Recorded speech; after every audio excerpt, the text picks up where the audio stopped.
I have a confession to make today. I'm not perfect. More than that, sometimes I'm a hot mess in the way that I handle situations and people. Matter of fact, the older I get, the more I realize I am far from the level of maturity that I would like to be. And as a believer in Jesus, there are so many times I do not reflect him accurately and well to the people around me. So I'm definitely a work in progress. But I am learning slowly that as I challenge myself each day to find a way forward, I need to be patient with myself during the process. Don't make excuses for myself. Be willing to face the hard realities, but yet have grace with myself. Now, I don't know about you, but I can be pretty brutal on myself, beat myself up over mistakes, sins, shortcomings, failures.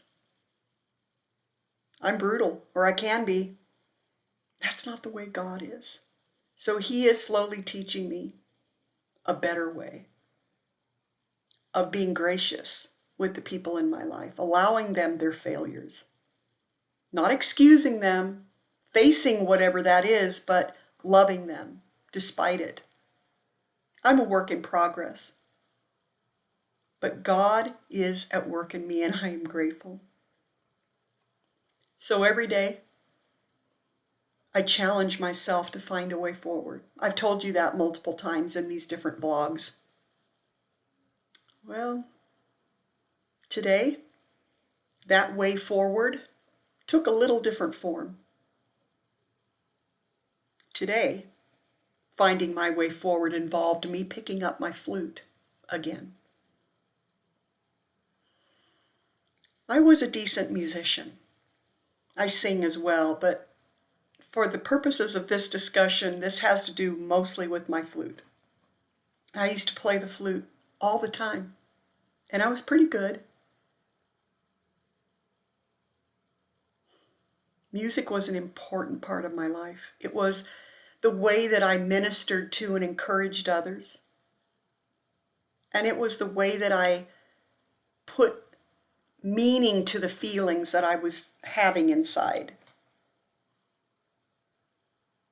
It was a form of self-expression as well. So it was a way to bless other people, and it was a way to express, get out of me those feelings that I had inside that needed to see the light of day. So music was a very important part of my life, but for the past 25 years,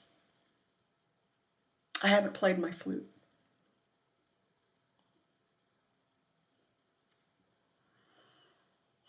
"25 years ago, in details I will not share because there's no good purpose to come from it. But just let me say that 25 years ago, a group of people who I considered close friends, good friends, I respected them emotionally, I cared for them, spiritually I respected them as followers of God. This group of people traumatized my family, my husband, myself, my 2 children in ways that have had far-reaching implications for us all.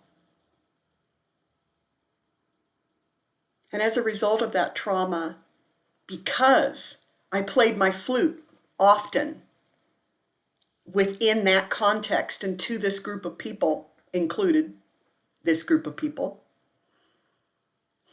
because of that, I associated my flute playing with the pain of that trauma, which occurred 25 years ago. You know, and through the years, because I was raising a family, because I had constant health issues, It was easy for me to tell myself that I've dealt with it, I've forgiven them, I've moved on, and I'm okay. It's done. It's in the past, it's done. Doesn't have any implications for me anymore. It's just a sad chapter that I'm glad to close the book on. And because of my health making the slightest things more challenging to do, it was just picking up my flute and working on that. It was just another thing to do. And me as a young mom and trying to raise kids, it was just easy for me to say to myself, because it seemed reasonable, that the reason I wasn't playing my flute was because of my stage in life with my age of my children and because of my health challenges. Yeah, made sense. Sometimes what makes sense isn't always the truth.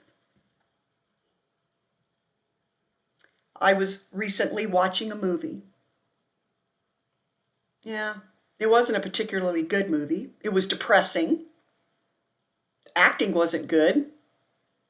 But I kept watching it because I saw a bit of myself in the main character.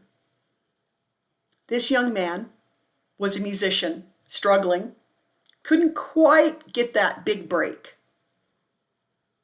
And he had a live-in girlfriend that he was in love with, but she was not supportive of him.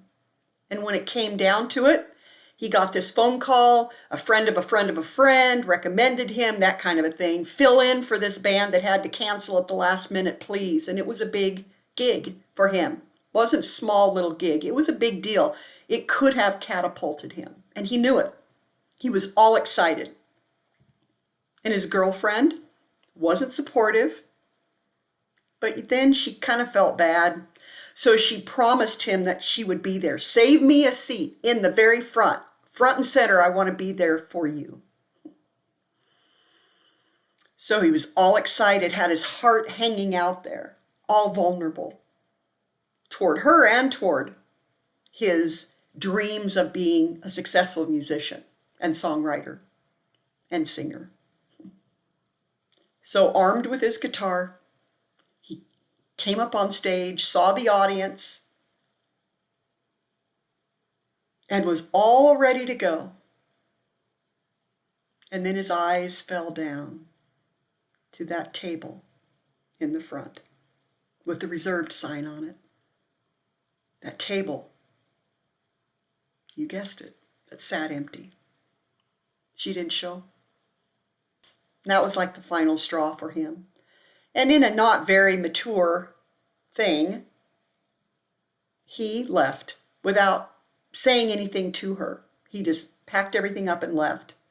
18 months later, found himself in this neighborhood that was quiet and nice, and he never picked up his guitar. As a matter of fact, he smashed his guitar in anger at the end of that time on stage. That should have been his big break, but ended up becoming his Waterloo.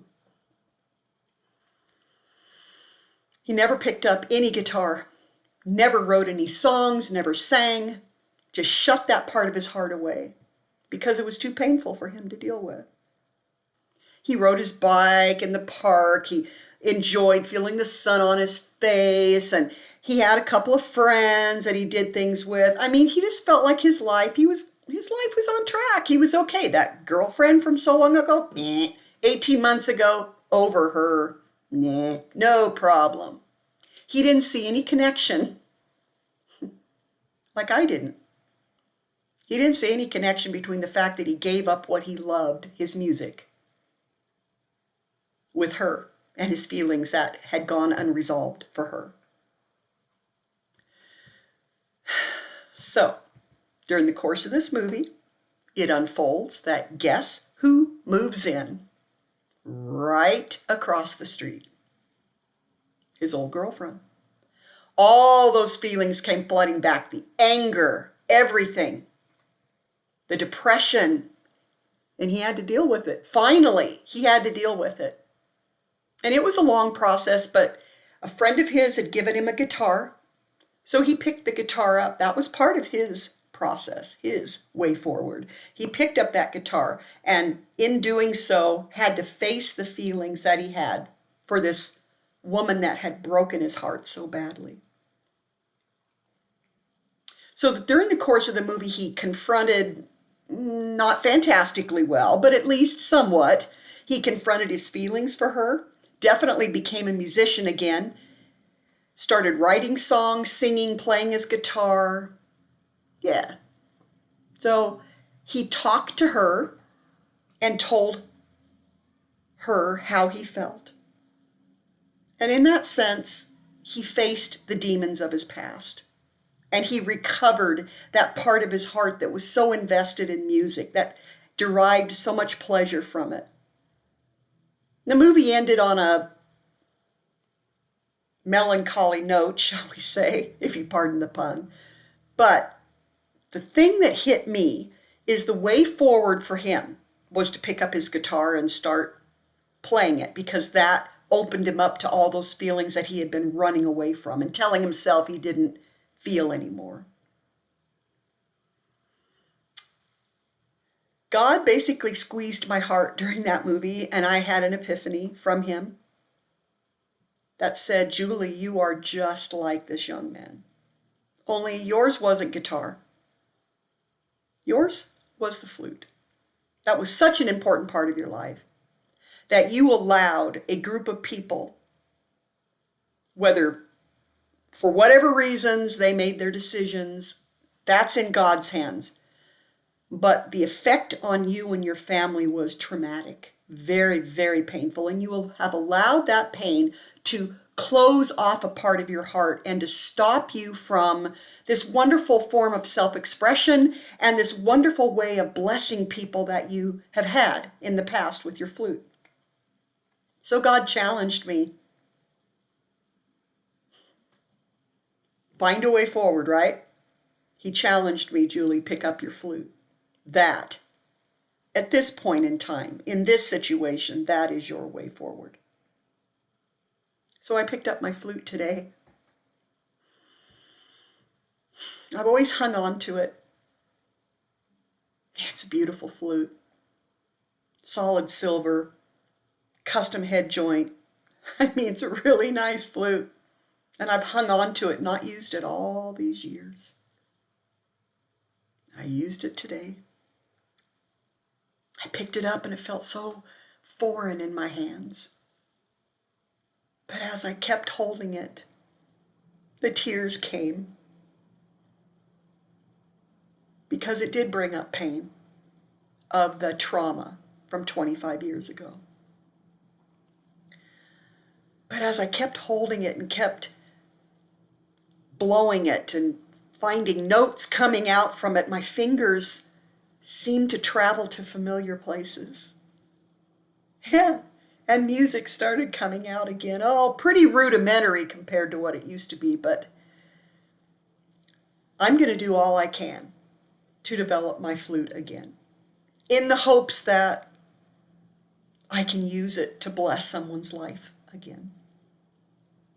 I'm stuck at home because of my health much of the time, so I don't know if or when I'll be able to use it, but I'm going to be ready if the time comes.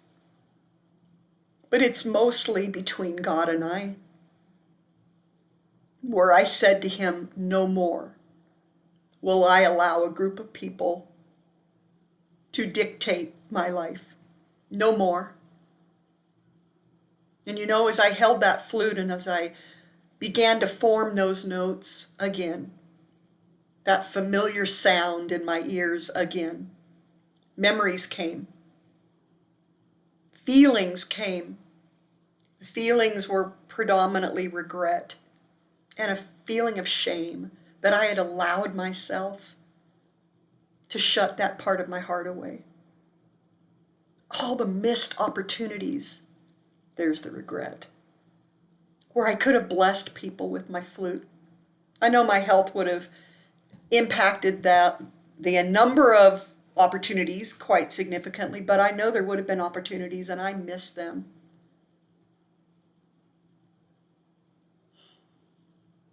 Why?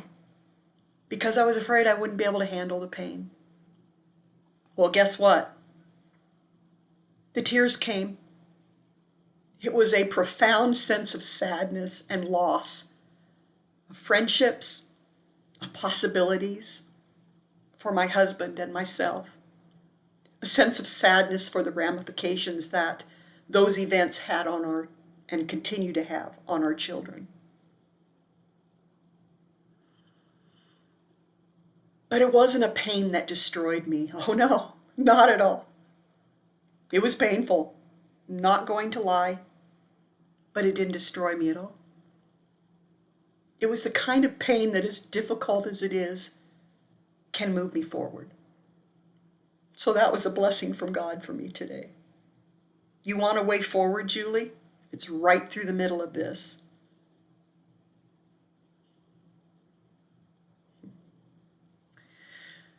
So as you can tell, I'm definitely not perfect. I'm a hot mess at times, as I've stated. But I am learning that I am a work in progress, and I need to be patient with myself. I need to let God do what He knows is best, trust Him, submit to Him, surrender to Him, and in moving forward, have the courage to face whatever it is that I've been avoiding, trusting Him to take me through it, like He did today for me. God is so good to me. The pain is hard, but it's not that pain that destroys like I thought it would be. I had built it up in my head that there'd be no way I could handle this pain. I had to shut it away, lock the door, throw away the key. The only way I could deal with it. I was such a fool. Because that's not true at all. The only way through wasn't to avoid it and run away from it. The only way through it was through it, directly through it. So I guess today what I want to say to all of you watching, I don't know if any of you have anything in your life that you've been running from. Anything, anyone, any situation that you have failed to handle well because you've been afraid that you couldn't handle the pain of it. I don't know if you have anything like that. Maybe I'm the only person on the planet that's done this, but somehow I don't think that's the case. I really don't. I think someone out there can relate to what I'm saying. And I guess today, I don't know your situation, the specifics of it, what it looks like for you to move forward. But I do know that today I want to challenge you to pick up your proverbial flute and find a way forward. Whatever it is you've been running from, turn around and head right into it. Find the strength to put one foot in front of the other and head right into it. The pain might be bad, but it's not going to destroy you. And you're going to find out that you're going to be okay. You're going to come out the other end.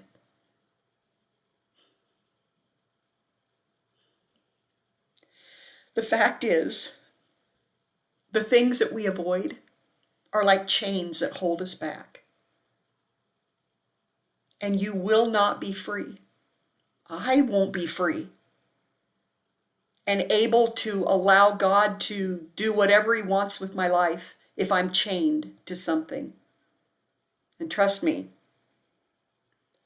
my flute was a chain. What it signified was a chain I was unwilling to face, but no more. By God's strength, I'm going right through it. So today, pick up your proverbial flute and find a way forward. And choose hope. It's intangible, you can't see it, but it is the game changer. It's that internal reality that makes the difference between depression and moving forward. So today, choose hope. And pick up that proverbial flute, whatever that may be for you. Until next time.